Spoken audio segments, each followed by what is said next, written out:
I'm quite tired, so I shouldn't be making this recording at the moment. But anyway, just to further elaborate on the commentary on the free will debate. So, you know, the real problem is that I mean, the alternative to free will is really it begs the question. It presumes itself. It presumes the negation before it even mounts a counter argument. It doesn't have an argument. It merely has a narrative. And, you know, there are problems with this narrative in terms of what we know to be true about reality. So, I mean, already it's there, but basically, like, let's just say that on some technical way, in some technical sense, there is no, I mean, this is not true, but let's just, you know, for argument's sake, let's try to steelman the position and say that it's just as valid to say that the future is as that the past is deterministic and that the future is as deterministic as the past. So that is like already your position.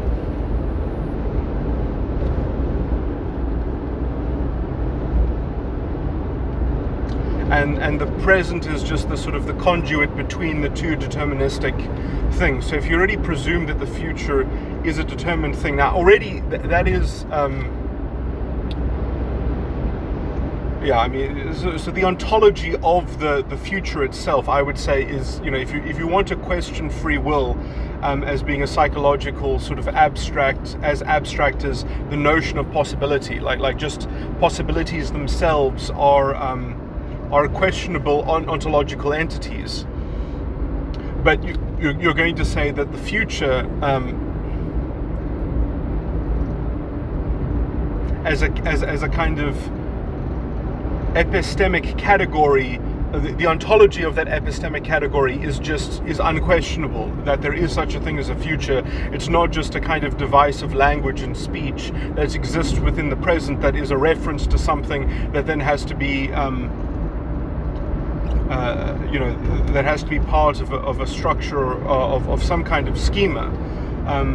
You know, so this is why I think you can't sort of dispense with actually the issue of a theory of mind in conjunction with metaphysical subjects. You know, so I mean, trying to sort of judge this topic of free will by, you know, these objective categories that supposedly are just sort of objectively true, even though they be essentially just hollow labels that are just as abstract as what you might consider if you want to question the notion of possibility. So you want to sort of be atheistic on the point that possibility is just not an ontological feature.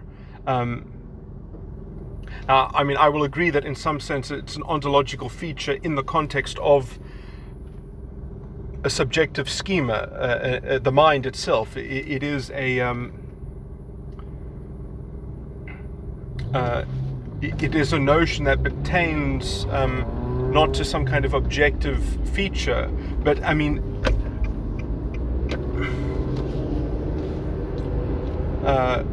okay, it could be. It has a tenuous, not a tenuous, but it has a special argument to make it universal through the conduit of reason in the context of understanding being a kind of some importance. Okay, sort of, you know, this sort of is wrapped up in the thing of phenomenology. But if you want to say no, we don't care about issues like that. That sounds very complicated. It sounds like you're not talking about metaphysics. You're talking about something weird. Well, the future itself, you know, what makes that an objective ontological creature, you know, of you know, like because it can be posited abstractly. I mean, it's just as fucking abstract. It's just as weird and strange or whatever, and essentially it's just table thumped. The thing is that psychology, at least we have a direct access to it in some sense. Thinking about okay, well, anyway. yeah, so I'm sort of skating through these issues, but haphazardly perhaps. But so what was the thing about?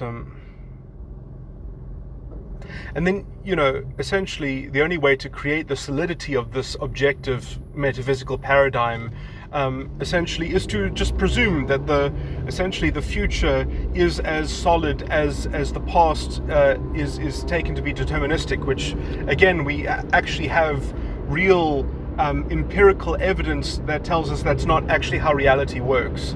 And that empirical evidence essentially doesn't tell us empirically, it doesn't confirm anything, but it tells us at least that it doesn't operate in that kind of mechanical deterministic sense. So the world is much stranger.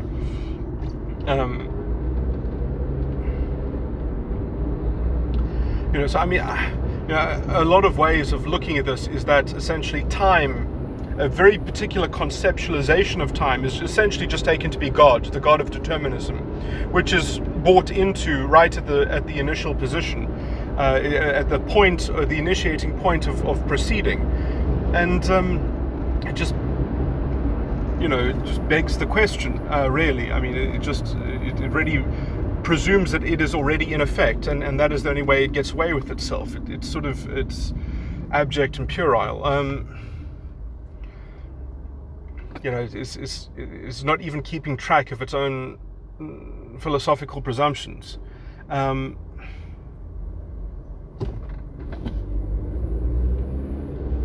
Merely, essentially, because supposedly having an external certainty is better than having a kind of internal coherence, essentially. And so they don't care that the psychological issues are essentially completely fudged. Or at least the treatment of consciousness, or the treatment of the character. So essentially you are putting some kind of epistemic authority in this objective external narrative, and it's being robbed from the kind of the internal sort of efficacy of the origin of actually even the adherence to that external thing. So it's a robbing, it's a thieving epistemological system, essentially, and then it sort of just tries to embarrassingly beg the question enough to sort of obscure that thieving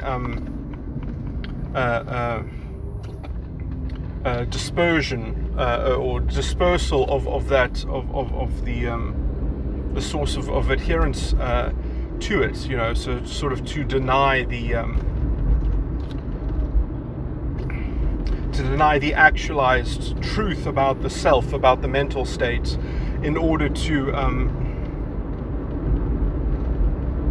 fabricate this, to be a part of something that is unfathomable and greater in some collective sort of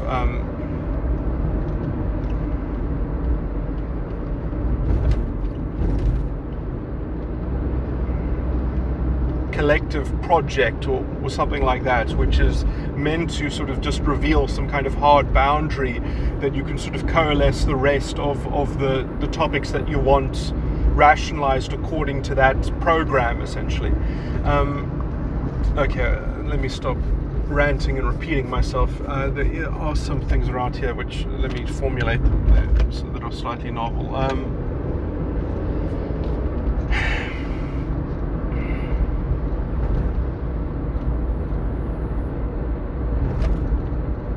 So, I mean, essentially what I'm saying is that the truth about the self, the truth about the mental state, is just sort of put into a half-baked, sort of fudging philosophical doubt and skepticism, so that you can sort of, so that inverted skeptical doubt, which is opposed to the self, the truth of the self, the truth of mental states, we're not going to pursue that, so that we can believe instead that there is some kind of external certainty, that we're going to sort of rest within this concept of time being a kind of linear past, present, future.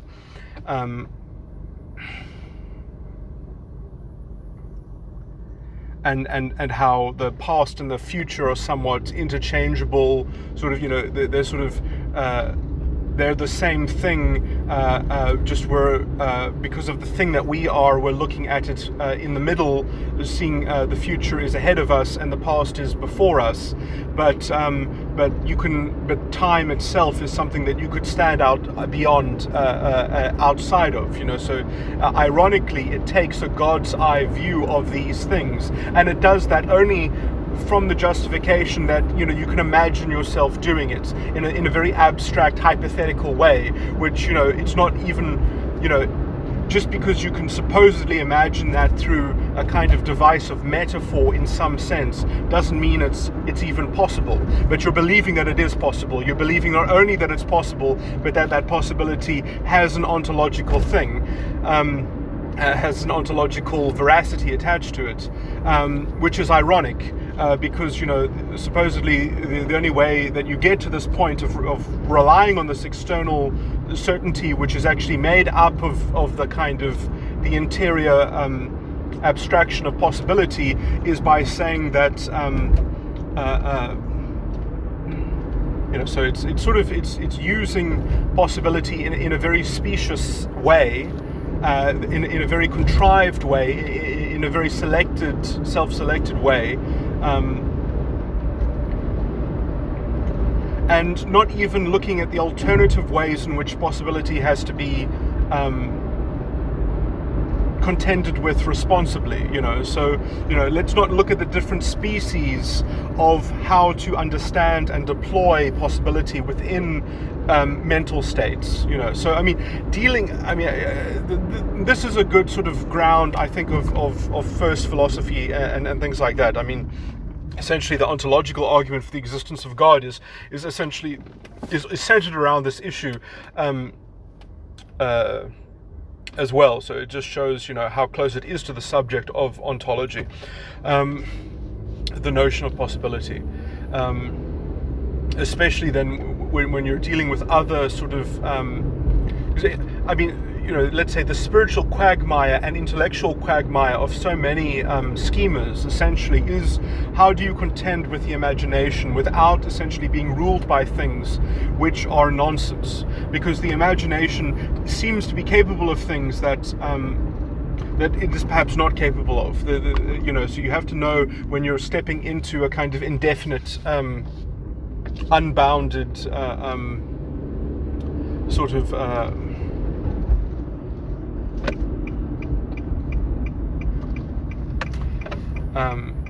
process in which you don't realize the kind of the degradation and the projection that is built into that. You're not tracking all the consequences of the, let's call it, mental karma in some sense. And so you're not being responsible about tracking what it is that you're doing through mental processes. And this is effectively, this is why they even called the original lawyers grammators, because they were the ones that were attaching the meaning to the words.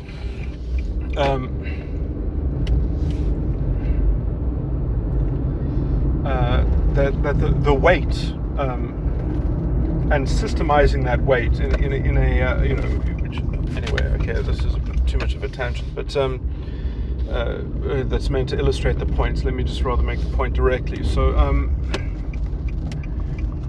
I guess I was just wanting to make the point that grammar itself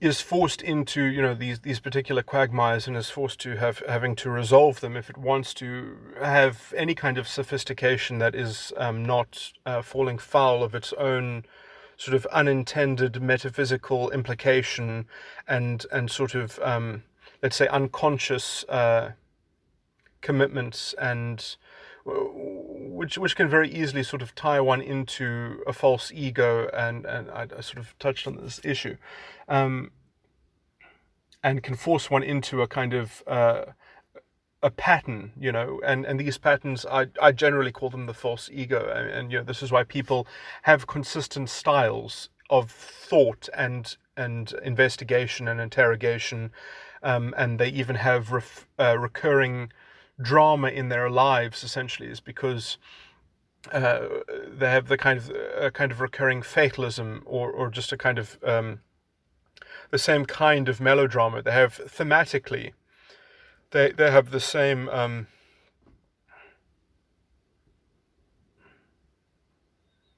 And this also has a correlating sort of a metaphysic that can be seen in the topic of religion. You can sort of say that people have got different versions of their God of the world, and this is why I've generally said that the God that is most evenly shared amongst or in the world itself, because everyone has, generally speaking, a false ego.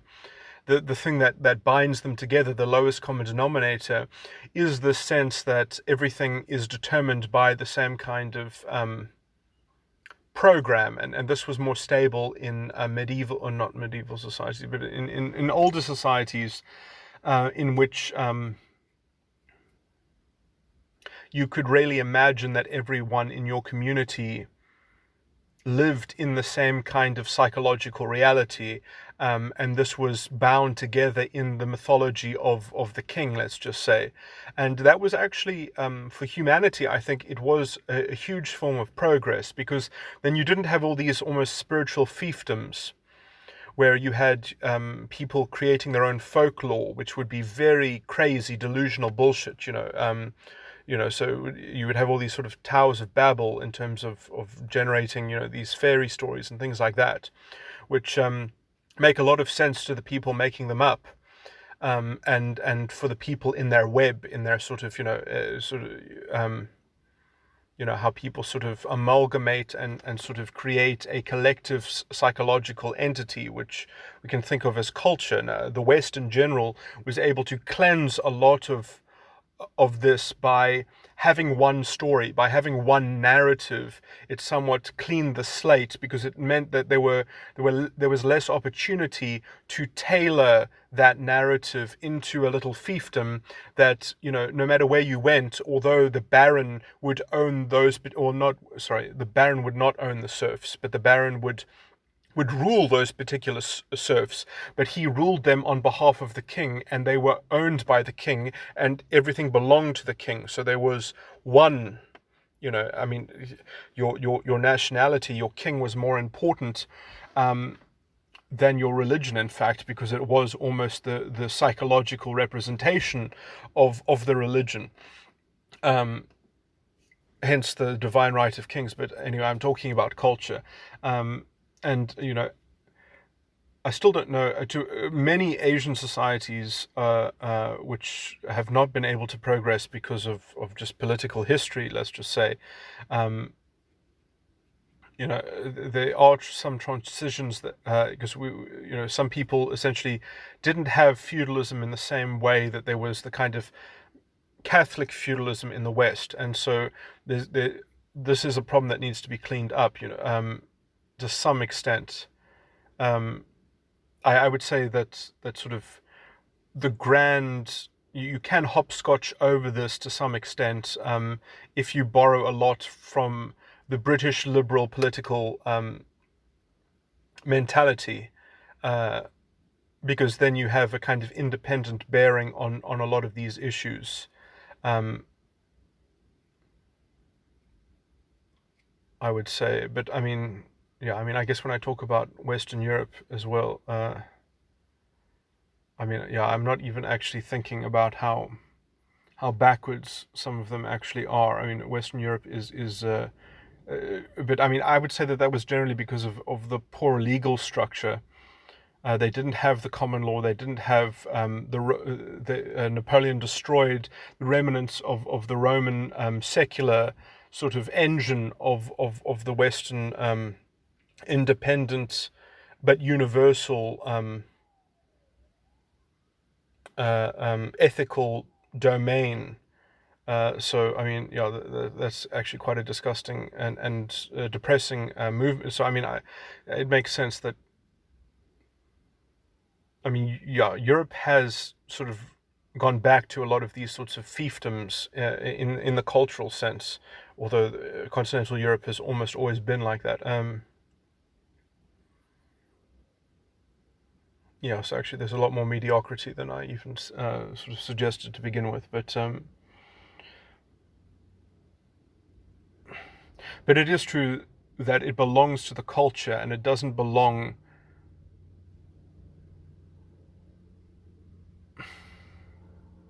that the culture no, I can't even say that, because I mean I was just basically going to contrast the state sovereignty of the state sovereignty in China especially, and even Japan.